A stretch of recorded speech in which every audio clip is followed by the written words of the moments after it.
Hey guys, welcome back to Happy Chinese. My name is Sunny and in today's video, we'll be talking about Pinyin in Mandarin Chinese. Without further ado, let's get started.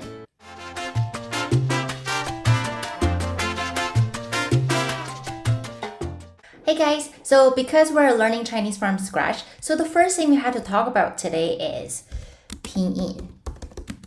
And you might be wondering, what is Pinyin? So Pinyin essentially consists of different alphabets to get put together and give you the sound of each Chinese characters.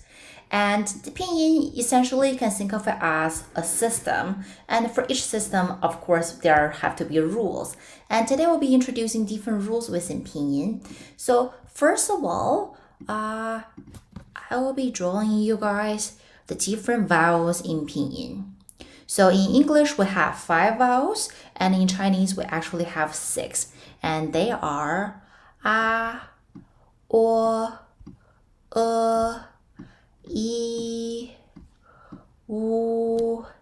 And here's the last one, looks a little odd, is the letter U with the 2 dots on top. And I have drawn them following by their priority orders from high to low. So if we were to number them, here will be the top priority, the second priority, third, fourth, fifth, as well as number 6. A lot of you guys might have already known that in Chinese Pinyin, we have 4 tones, and the tones are only marked on top of the vowels. So why did I just show you all of that? I can give an example. For example, the word hello is 你好. So here is the Pinyin, N-I-H-A-O. So this one is pretty simple. Here's N and I. Let's say if it's third tone, I can just mark it on top of I.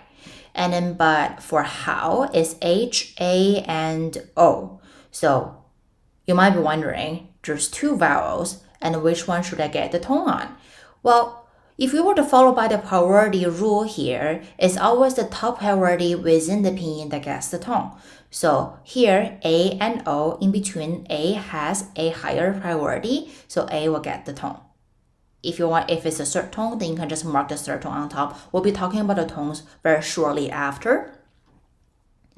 And now I want to talk about a couple special scenarios within those 6 vowels. And the first thing I want to talk about is in between the letter I and U.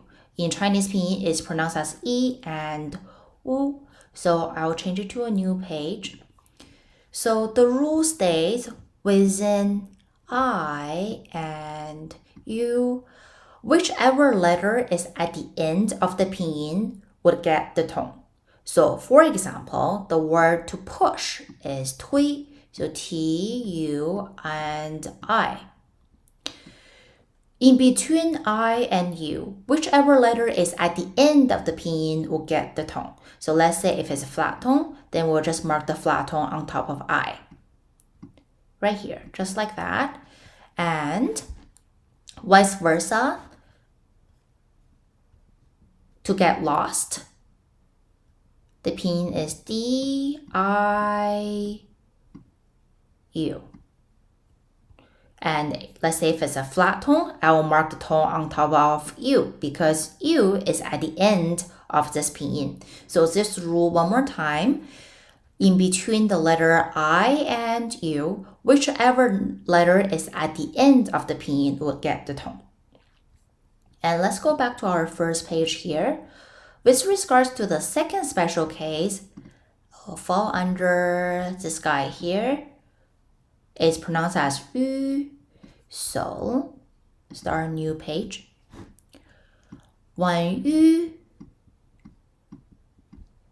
gets on a Zoom date and meet up with J, Q, and X.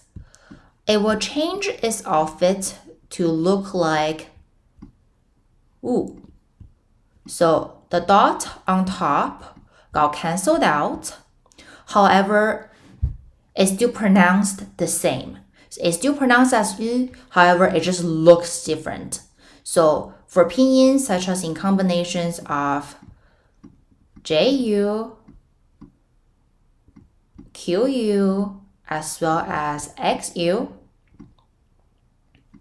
the pronunciation won't change. It's still pronounced as yu, however, the dots disappear. So for example, if they were all in the flat tones, the first tone, this one will be ji yu ju, qi yu qu, xi yu xu.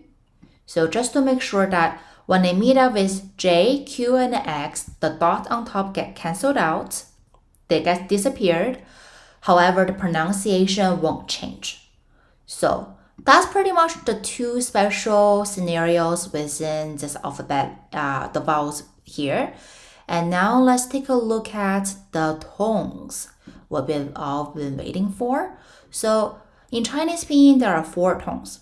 And I'm going to try to show the example without the letter A, which is pronounced as A in Chinese Pinyin. So here is how you draw the first tone, which is a flat tone. Although it's flat, however, it's pronounced with a high pitch. So here, letter A will be pronounced as, with the first tone, A. And here is the second tone. It's also called the rising tone. I like to call it the question tone because in English, at the end of each English question, we will have to raise our tone. So this is pretty much will sound like a question. And it's pronounced as A. And here is the third tone. I call it the roller coaster tone. So it goes down and up. And it will be pronounced as A. And here is the descending tone. As long as you can just make yourself sound a little angry, a little aggressive, 100% you get a tone right. And here is pronounced as A. So descending tone, and your tone should go downwards. So just a side note, going forward in all my videos, I'll be marking the tones as 1, 2, 3, and 4. So because it will take me a long time to actually type the tones on my keyboard, so instead I'll just draw them as 1, 2, 3, and 4s. And with the given rules, you guys should be knowing where to mark the tones on. Alright. For example, if I were to type the same example, 你好, I'll be doing 你 3 and 好 3. So that's just to tell you guys that both those pinyins are in the third tone, and third tone looks like that. If you were to handwrite your notes, you can definitely mark them on top of where they should be marked, following by this priority rules on the vowels. Alright. And now I want to tell you guys a little bit more about the consonants. So just give me a moment. Let me draw down all the consonants here. Ma, fa, da, ta, na, la, ga, ka,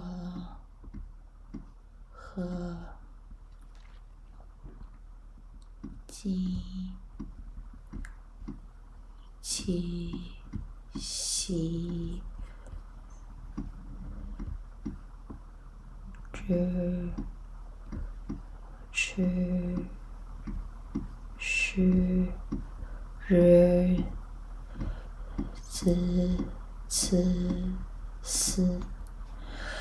Alright, so those are the consonants in Chinese Pinyin, and from here I'll be pronouncing each one, so you can follow after me if you want.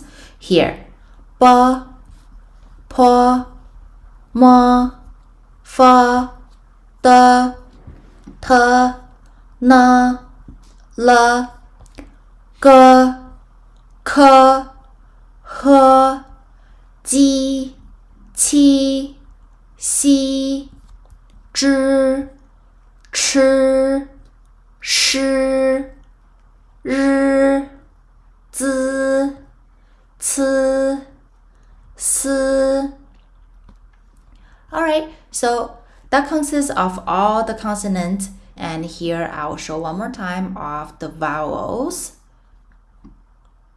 A, O, I, U, Yu. Alright guys, so if you guys feel like you need more practice on the vowels as well as the consonants, I will post another YouTube link down below in my description box so you guys can check it out and practice as much as you want. Alright guys, that's it for my video today. If you think my video have been helpful to you, please subscribe to my channel. See you guys in my next video. Bye!